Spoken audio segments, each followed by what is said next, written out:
من الشیطان الرجیم بسم اللہ الرحمن الرحیم تلک الرسل فضلنا بعضهم على بعض منهم من کلم اللہ ورفع بعضهم درجات۔ اللہ تبارک و تعالی اپنے کلام عظیم میں ارشاد فرما رہا ہے کہ یہ جتنے بھی رسول ہیں ان میں سے ہم نے بعض کو بعض پر فضیلت عطا فرمائی ہے۔ کسی کا مرتبہ اونچا ہے تو کسی کا اس سے بھی زیادہ اونچا مرتبہ ہے۔ ان رسولوں میں سے بعض وہ ہیں جنہیں اللہ سے کلام کرنے کا، گفتگو کرنے کا شرف حاصل ہوا ہے، اور بعض وہ ہیں جن کے ہم نے درجات بہت زیادہ بلند فرمائے۔ ہر نبی اپنے اپنے مقام پر ایک اعلیٰ مرتبہ رکھتا ہے، اور ہر زمانے میں وہ تمام موجود انسانوں سے اعلیٰ شان رکھتا ہے۔ اللہ تبارک و تعالی نے جتنے انسان بنائے ہیں ان انسانوں میں سب سے زیادہ افضل اس نے اپنے رسولوں اور نبیوں کو بنایا، اور پھر ان نبیوں میں بھی کسی کا کوئی مقام رکھا ہے، کسی کا کوئی مقام رکھا ہے۔ حضور نبی اکرم صلی اللہ علیہ وسلم نے معراج کے موقع پر آسمانوں کی بلندی پر بھی ان کے مقام الگ الگ دیکھے۔ کسی نبی کو پہلے آسمان پر پایا، کسی کو دوسرے آسمان پر پایا، کسی کو تیسرے اور چوتھے اور پانچویں اور چھٹے پر، اور کسی کو ساتویں آسمان پر پایا۔ معراج کے واقعے سے یہ معلوم ہوتا ہے کہ اللہ کے نبیوں اور رسولوں میں بھی اگر حضور نبی اکرم صلی اللہ علیہ وسلم کے بعد کسی کا مقام نظر آتا ہے تو وہ حضرت ابراہیم علیہ السلام کا نظر آتا ہے۔ انہیں بھی اللہ تبارک و تعالی نے بہت اونچا رتبہ عطا فرمایا، اور تمام رسولوں اور نبیوں میں سب سے اعلیٰ مرتبہ ہمارے نبی حضور احمد مجتبیٰ حضرت محمد مصطفیٰ صلی اللہ علیہ وسلم کو عطا ہوا ہے۔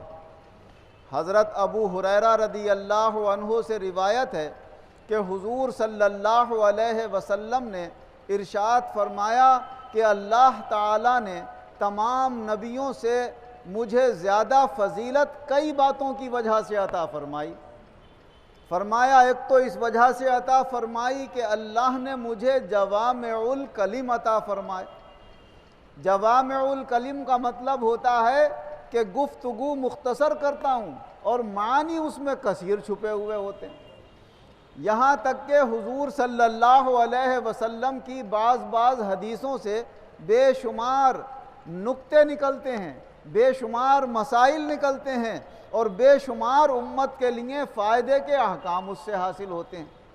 تو جوامع الکلم، مختصر بات میں بے شمار معنی کو چھپا کر پیش کر دینا، یہ ہر متکلم کے بس کی بات نہیں ہوتی ہے۔ یہ شان اللہ تعالیٰ نے اپنے رسول حضرت محمد مصطفیٰ صلی اللہ علیہ وسلم کو عطا فرمائی، اور فرمایا ایک خصوصیت میری یہ ہے کہ میں اگر ایک مہینے کی مسافت سے بھی دور ہوتا ہوں اپنے دشمن سے تو وہاں سے میری ہیبت میرے دشمن کے دل کے اوپر طاری ہوتی ہے، اور رعب کے ذریعے سے میری مدد کی گئی۔ اور یہ تو حضور صلی اللہ علیہ وسلم کی ظاہری حیات کی شان ہے۔ اب تو حضور صلی اللہ علیہ وسلم ظاہری حیات کے ساتھ اس دنیا میں جلوہ گر نہیں ہیں، اپنی قبر مبارک میں آرام فرما ہیں، اور وہاں اللہ نے بڑی شان سے رکھا ہے۔ وہاں کے اعتبار سے حیات بھی عطا فرمائی ہے، احساس بھی عطا فرمایا ہے۔ فرماتے ہیں حضور صلی اللہ علیہ وسلم کہ اگر کوئی دور سے درود پاک مجھ پر پڑھتا ہے تو اللہ کے فرشتے مجھ تک پہنچاتے ہیں، اور جب کوئی میرے مزار کے قریب کھڑے ہو کر میرے اوپر درود و سلام پڑھتا ہے تو میں اپنے امتی کا درود و سلام خود سنتا ہوں، اور میں اس کے سلام کا جواب بھی دیتا ہوں۔ اب یہ الگ بات ہے کہ حضور کا جواب سننے کی کسی میں طاقت ہے، کسی میں طاقت نہیں ہے۔ کچھ ایسے بھی اللہ کے بندے ہوئے ہیں جنہوں نے اپنے کانوں سے حضور کے جواب بھی سنے۔ تو حضور صلی اللہ علیہ وسلم اگرچہ دنیا سے تشریف لے گئے ہیں، مگر پورا عالم آج بھی ان کے نام سے، ان کے دین سے کانپا ہوا ہے، گھبرایا ہوا ہے، کیونکہ دشمنی اسی سے کی جاتی ہے جس سے آدمی ڈرتا اور گھبراتا ہے۔ جس سے کوئی خطرہ نہیں ہوتا اس سے کوئی نہیں لڑتا ہے۔ تم سیدھے سادھے کمزور آدمی سے کب لڑنا پسند کرو گے؟ مارو گے اسی کو جس سے یہ خطرہ ہوگا یہ ہمیں مار دے گا۔ ہمیشہ قتل و قتال جو آپس میں ہوتے ہیں وہ اسی خوف اور خطرے کی وجہ سے ہوتے ہیں۔ تو معلوم ہوا کہ دنیا آج بھی ان کے رعب سے گھبرائی ہوئی ہے، اور گھبراہٹ میں وہ طرح طرح کے نقصان اور سازشیں اور طرح طرح کی کوششوں میں لگی ہوئی ہے۔ تو جب حضور کے اس وقت رعب کا یہ عالم ہے تو اس وقت ظاہری حیات میں رعب کا عالم کیا ہوگا؟ فرمایا نصرت بالرعب، میری مدد کی گئی ہے رعب کے ذریعے سے، کہ لڑنا کم پڑتا ہے دشمن سے، گھبراہٹ میں ہی وہ پریشان ہو جاتا ہے۔ اور فرمایا کہ اللہ تبارک و تعالی نے میرے لیے غنیمتوں کو حلال کر دیا، کہ دشمن سے جنگ میں جو کچھ بھی ہمیں ان کا مال ملے وہ ہمارے لیے حلال ہے، ہم اسے اپنے استعمال میں لا سکتے ہیں۔ جبکہ پہلے نبیوں میں جو ان کے دشمنوں سے ان کی لڑائیاں ہوتی تھیں اور مسلمانوں کو ان فتوحات میں جو مال ملتے تھے وہ ان کے لیے استعمال کرنا جائز نہ تھے، بلکہ سارے مال اکٹھے کر دیے جاتے تھے۔ آسمان سے ایک آگ آتی تھی اور وہ اس کو جلا دیا کرتی، کسی کا کام کا نہیں رہتا تھا۔ فرمایا میری امت میں ایسا نہیں ہوگا، جو کچھ بھی اللہ عطا فرمائے گا فتوحات میں وہ میرے امتیوں کے کام آئے گا۔ اور فرمایا میرے لیے اللہ تعالیٰ نے تمام زمین کو مسجد بنا دیا اور پاکی کا ذریعہ بنا دیا۔ جہاں نماز کا وقت آ جائے، وہاں مسجد ہو یا نہ ہو، بس کھڑے ہو اللہ کا نام لے کر شروع ہو جاؤ اور اللہ کی عبادت میں لگ جاؤ۔ اب یہ الگ بات ہے کہ لوگ اس خوف سے کہ کہیں دین کا اثر کسی پہ نہ پڑ جائے روکنے کی کوشش کر رہے ہیں نمازوں سے، کہ صاحب یہاں نہیں پڑھ سکتے، وہاں نہیں پڑھ سکتے، جبکہ ہر کام ہو سکتا ہے سڑک کے اوپر بھی، ہر کام ہو سکتا ہے کسی زمین پر، بس ایک نماز ایسی چیز ہے کہ اس کو دیکھ کر آدمی گھبراتا، بھائی یہ نہیں ہونا چاہیے، یہ والی چیز نہیں ہونا چاہیے۔ تو یہ الگ بات ہے کہ روکنے والے رکاوٹ ڈالیں، لیکن اللہ کی طرف سے کوئی رکاوٹ نہیں ہے۔ اللہ نے تمام زمین کو اپنے بندوں کے لیے، خاص طور سے اس امت والوں کے لیے عبادت کی جگہ بنا دیا ہے، نماز پڑھنے کی جگہ بنا دیا ہے۔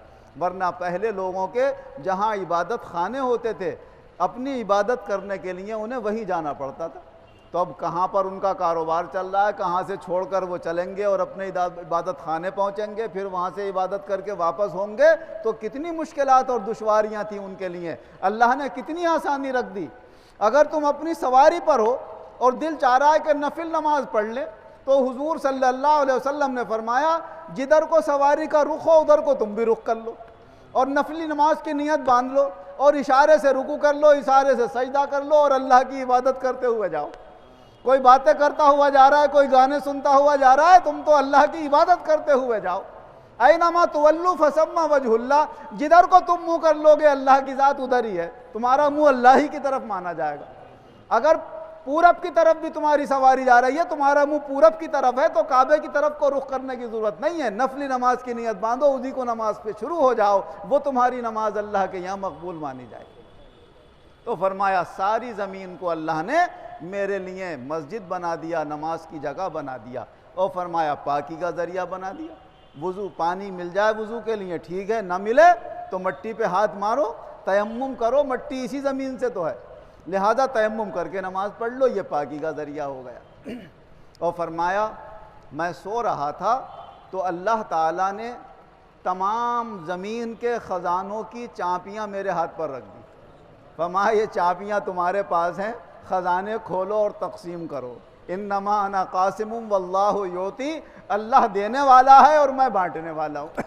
لہٰذا وہ خزانے حضور صلی اللہ علیہ وسلم نے علمی بھی تقسیم فرمائے، عملی بھی تقسیم فرمائے اور مالی بھی تقسیم فرمائے۔ ابتدائی اسلام میں مسلمانوں کا کیا حال تھا؟ کرتا ہوتا تھا تو پیجامہ نہیں، اور پیجامہ ہوتا تھا تو کرتا نہیں، اور بعد کو کیا حال ہوا کہ ایک پلیٹ کھانے کی سامنے رکھ کے ہٹی نہیں ہے کہ دوسری تیار ہے۔ جنا کتنے جوڑی کپڑے ہیں۔ صحابہ رضی اللہ عنہم کے پاس بھی مال کی اتنی وسعت ہو گئی تھی کہ وہ اپنے مال کو دیکھ دیکھ کر روتے تھے، وہ کہتے تھے مولا کہیں ایسا تو نہیں کہ ہماری نیکیوں کا بدلہ تو نے دنیا میں دے دیا ہو، اے مولا ہمیں دنیا میں سارا بدلہ نہیں چاہیے، ہمیں تو آخرت میں چاہیے۔ تو اتنی اللہ نے مالی وسعت عطا فرما دی تھی۔ خود حضرت عثمان غنی رضی اللہ عنہ جب حضور صلی اللہ علیہ وسلم نے فرمایا کہ بھائی غزوہ عسرت کے لیے چندے کی ضرورت ہے، تو آپ کھڑے ہوئے، فرمایا 100 اونٹ میری طرف سے، میں ساز و سامان کے۔ حضور نے پھر اعلان کیا، پھر کھڑے، حضور 100 اونٹ اور میری طرف سے، میں ساز و سامان کے۔ حضور نے پھر اعلان کیا، پھر کھڑے ہوئے، یا رسول اللہ 100 اونٹ اور میری طرف سے، میں ساز و سامان کے۔ اور پھر گھر گئے اور کٹا بھر کے چاندی کے یا سونے کے سکے جو بھی چلتے تھے اس وقت، وہ لا کر حضور کی خدمت میں پیش کر دی۔ تو کتنا پیسہ ہوگا، کتنا اس میں کتنا قیمت ہوگی اس زمانے کے لحاظ سے، آج وہ چیزیں کروڑوں روپے کی ہو گئیں۔ تو جو ہستی کروڑوں روپے کی چندہ دے سکتی ہے، اللہ نے اس کو کتنا نوازا ہوگا۔ تو ہر طرح کی نعمتوں سے اللہ تعالیٰ نے انہیں مالا مال فرمایا تھا۔ علم کی شان دیکھو تو وہ الگ ہے، عملی شان دیکھو تو وہ الگ ہے۔ عبادتیں اور ریاضتیں صحابہ جیسی آپ کو نہیں ملیں گی، ان سے علمی مقام آپ کو نہیں ملیں گے۔ حضور صلی اللہ علیہ وسلم نے ارشاد فرمایا، انا دار الحکمت وعلی بابھا، میں علم و حکمت کا پورا شہر ہوں اور علی اس کا دروازہ ہے۔ تو معلوم یہ ہوا کہ علم میں علی کا بھی بہت اونچا مقام ہے۔ جس طریقے سے سب سے پہلے دروازے پہ گھسنے سے پتہ چلتا ہے کہ گھر کی کیا شان ہے، اسی طرح اگر علم کے شہر کی شان دیکھنا ہے تو علی کو دروازے کی طرح دیکھ لو کہ اس کی جب علمی شان دیکھ لو گے تو کہو گے جب غلام کا یہ عالم ہے تو پھر آقا کا عالم کیا ہوگا۔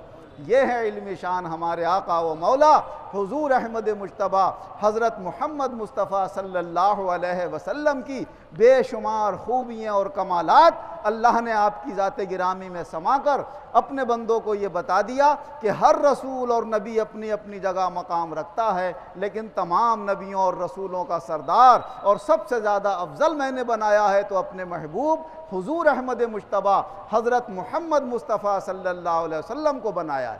اور حضور کی ذات گرامی صرف یہی نہیں کہ نبوت اور رسالت کی وجہ سے کوئی فضیلت ہے، یا عبادت و ریاضت کی وجہ سے کوئی فضیلت ہے، یا دین کی خدمت اور تبلیغ کی وجہ سے کوئی فضیلت ہے۔ حضور صلی اللہ علیہ وسلم فرماتے ہیں میں ہر اعتبار سے افضل ہوں، خاندان کے اعتبار سے بھی، گھرانے کے اعتبار سے بھی، ذات کے اعتبار سے بھی۔ کچھ لوگ کہتے ہیں بھائی ہم بھی انسان وہ بھی انسان، تو انسان ہونے میں تو برابر ہیں۔ فرمایا یہ دھوکہ مت کھانا کہ انسان ہونے میں برابر ہیں، بشر ضرور ہوں لیکن وہ بشر ہوں کہ جو خیر البشر کہلاتا ہے، تمام بشر سے زیادہ بہتر ہوں۔ حضرت عباس رضی اللہ عنہ روایت فرماتے ہیں کہ ایک مرتبہ کچھ لوگوں نے میرے سامنے میرے خاندان پر طعنہ زنی کر دی۔ مجھے بڑا برا لگا، میں حضور صلی اللہ علیہ وسلم کی خدمت میں آیا کہ یا رسول اللہ ہمارے خاندان کے متعلق کچھ لوگوں نے طعنہ زنی کی ہے۔ اچھا۔ حضور صلی اللہ علیہ وسلم جب نماز کا وقت آیا مسجد میں تشریف لے گئے، ممبر پہ کھڑے ہوئے، تمام صحابہ سے فرمایا بتاؤ میں کون ہوں؟ کہا آپ محمد اللہ کے رسول ہیں۔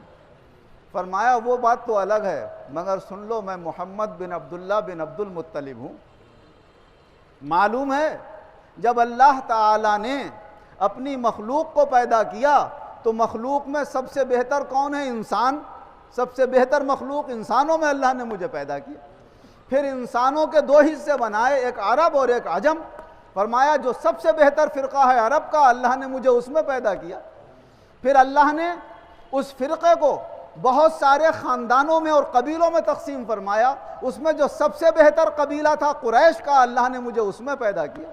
پھر قریش کو بہت سے گھرانوں میں تقسیم کیا، اس میں جو سب سے بہتر گھرانہ تھا بنو ہاشم کا، اللہ نے مجھے اس گھرانے میں پیدا کیا۔